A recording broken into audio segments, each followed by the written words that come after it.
La chasse au léopard. Avez-vous déjà chassé le léopard? Pas encore. Alors il est temps de vous dépêcher car, dans les années qui viennent, on n'en trouvera bientôt plus que empaillés ou abrutis et indolents derrière les grilles d'un zoo.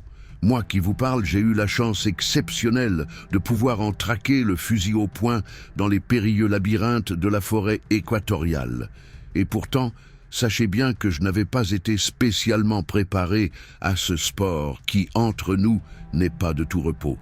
Avant ma venue en Afrique, mes seules connaissances de la jungle, je les avais puisées dans les films de Johnny Weissmuller, alias Tarzan, roi des animaux, dont j'avais longuement copié les attitudes et les cris. Bien sûr, ce n'est pas sur le paillasson en croco de ma grand-mère que j'avais acquis, armé d'un inoffensif coupe-papier, le tour de main définitif de mon héros, égorgeant un gigantesque gorille comme l'oncle Jules eût saigné un goret. Mais sincèrement, je ne me sentais pas trop maladroit. J'étais absolument convaincu qu'avec un peu de pratique sur le terrain, je serais tout à fait à même de tenir tête à n'importe quel monstre de la forêt, mâle ou femelle. Cette pratique me vint tout naturellement dès que j'eus pris pied dans mon petit poste de brousse, où j'avais été envoyé en qualité d'instituteur temporaire, à l'école officielle de ce coin perdu de la province de Le Plus. La vie d'enseigne, chacun sait cela, réserve d'appréciables loisirs aux pédagogues débrouillards et imaginatifs. Comme j'étais de ceux-là, j'eus au fait de lier connaissance avec les plus fins chasseurs de la région qui, accessoirement, ne se défendaient pas mal non plus, un verre de bière à la main. Comme dans ce domaine, je l'avoue en toute simplicité, je me savais imbattable, je me fis rapidement de sérieuses et utiles relations. Pendant que je préparais mes premières battues, mes collègues de l'école discutaient sur des questions de méthodologie. C'était bien là, à mon sens, la façon la moins raisonnable de profiter de l'Afrique qui se trouvait juste derrière la toile moustiquaire de nos classes. Un beau jour, donc, se décida notre première sortie. En toute honnêteté, je dois reconnaître que, si je ne m'y montrais pas très brillant, mon compagnon, plus ancien de 10 mois en Afrique centrale, fut franchement décevant. Je m'en voudrais de négliger la prestation assurée de notre initiateur commun, un agent sanitaire régional, rompu aux courses en forêt et fanatique de la chasse au gibier de tout poil. Il se montrait, disait-on, d'une exceptionnelle adresse au fusil, en dépit d'un strabisme prononcé. C'est ainsi qu'il nous convia à une partie de chasse nocturne dont il était habitué et qui lui permettait de surprendre, au milieu de leurs ébats, les rôdeurs les plus redoutables.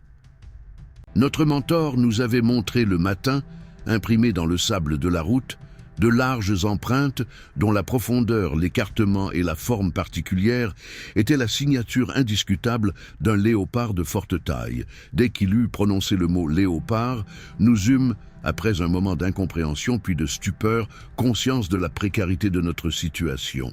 Voyant nos regards anxieux et notre attitude embarrassée, sans armes, en plein soleil, au milieu d'une route peu fréquentée, notre ami nous rassura brièvement. « Il est passé ici très tôt ce matin. À présent, il doit être loin. » Mais, interprétant notre soulagement comme un signe de désappointement, il s'empressa d'ajouter « Si cela vous dit quelque chose, nous pouvons venir ce soir l'attendre sur le nouveau brûlis. » Il faut savoir qu'un brûlis est un morceau de forêt, volontairement dévasté par le feu, en vue d'y préparer un nouveau champ de manioc ou de patates douces. Or, cet endroit devient le rendez-vous de prédilection des animaux qui viennent y lécher les cendres refroidies. Se mettre à l'affût à proximité de ce lieu, c'est la garantie de tomber nez à nez avec des fauves en quête de sel. C'est ce que nous expliqua notre guide bénévole dont la science des choses de la forêt nous semblait de plus en plus vertigineuse. Ne pouvant le décevoir, nous nous engageâmes à le retrouver le soir même, après le souper, près d'un champ récemment préparé par les villageois. La journée avait passé comme un mauvais rêve, trop rapidement que pour me permettre une mise en condition parfaite pour la chasse du soir. La méthode couée que j'avais expérimentée avec bonheur dans d'autres circonstances fut cette fois totalement inopérante. Je cherchais donc un support psychologique ailleurs et le trouvai en dernière minute dans le whisky. Je m'en trouvais fort bien. c'est parfaitement décontracté et désinvolte que je me rendis au rendez-vous fatidique. Je n'oserais pas affirmer que je me sentais pétillant de gaieté, mais les léopards me semblaient fort éloignés lorsque je retrouvais mes compagnons.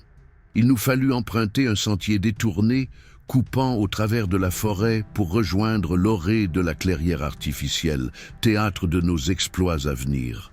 Encombré par un lourd fusil de chasse et préoccupé de ne pas perdre le contact avec mes compagnons qui progressaient devant moi, j'avais beaucoup de peine à garder mon équilibre. Il s'agissait en effet de tenir le canon dirigé vers le haut, tout en évitant de glisser sur des végétaux en décomposition et de gifles brûlantes des branches qui nous ceinturaient au passage. Au fur et à mesure que nous approchions et que la fraîcheur de la nuit me libérait de l'euphorie alcoolique, je commençais à prendre conscience de ma triste situation et à regretter ma témérité. Et aussi paradoxal que cela puisse paraître, plus je me crispais, plus je me faisais maladroit. Je trébuchais à 3 ou 4 reprises avant de foncer tête baissée dans un massif de bambous. Je me fis ainsi rappeler à l'ordre par notre guide, qui exigeait une marche d'approche absolument silencieuse.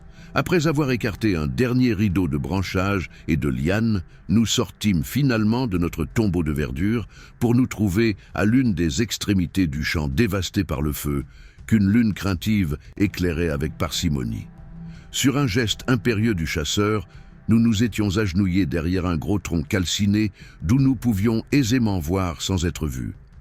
En dehors de monticules noirâtres dans ce monde chaotique, noyé d'ombres imprécises, je ne voyais rien, quand notre aîné souffla brusquement « là », près du palmier, à votre gauche. Une éternité s'était écoulée, et j'avais les yeux qui me picotaient, à force de ne rien voir. Je les écarquillais de plus belle, mais sans autre résultat que de distinguer des papillons roses et verts dansant sur ma rétine. Le coup de feu nous prit au dépourvu et son éclat nous brouilla définitivement la vue. L'effet de surprise nous fit sursauter presque simultanément sur la détente, ce qui aggrava encore le nombre d'étoiles dans la nuit. Pour ma part, j'en récoltai quelques-unes en supplément par l'intermédiaire de la crosse de mon arquebuse qui me percuta violemment le menton. Quand je repris mes esprits, doucement affalé sur une souche assez inconfortable, j'entendis le chasseur qui nous avisait d'une voix nerveuse. « Attention, il est probablement blessé. Ouvrez bien les yeux et regardez où vous mettez les yeux. » C'était bien là, il faut en convenir, les paroles qui s'imposaient pour ramener un mourant à la vie. Je me retrouvais donc debout, pas très ferme sur mes jambes, mais le canon de mon arme résolument pointé dans toutes les directions d'où pouvait survenir la menace du monstre. « Écartez-vous l'un de l'autre !» criait le chasseur. « Un léopard blessé est toujours très dangereux. Il ne s'agit pas de le manquer. Sincèrement, j'aurais voulu vous y voir. » Je me serrais contre le flanc gauche du guide, alors que mon compagnon se pressait contre mon épaule droite. « Voulez-vous bien me lâcher, nom de Dieu ?» tempêtait-il. Mais plus il nous criait de nous éloigner, plus nous nous rapprochions de lui. Cette traversée du champ reste gravée dans ma mémoire comme le plus atroce cauchemar que l'on puisse infliger à des chasseurs néophytes. Comment sommes-nous finalement arrivés sur la route, glacés d'épouvante, mais miraculeusement indemnes? Personne n'a jamais pu me l'expliquer. Ce qui est certain, c'est que notre guide s'y était pris de façon plutôt maladroite pour nous initier aux plaisants épisodes de l'affût. Il aurait dû montrer plus de tact, moins de précipitation. Mais si nous nous sommes montrés ce soir-là un peu nerveux en tirant sur un léopard imaginaire, je puis vous assurer que ce ne fut que partie remise.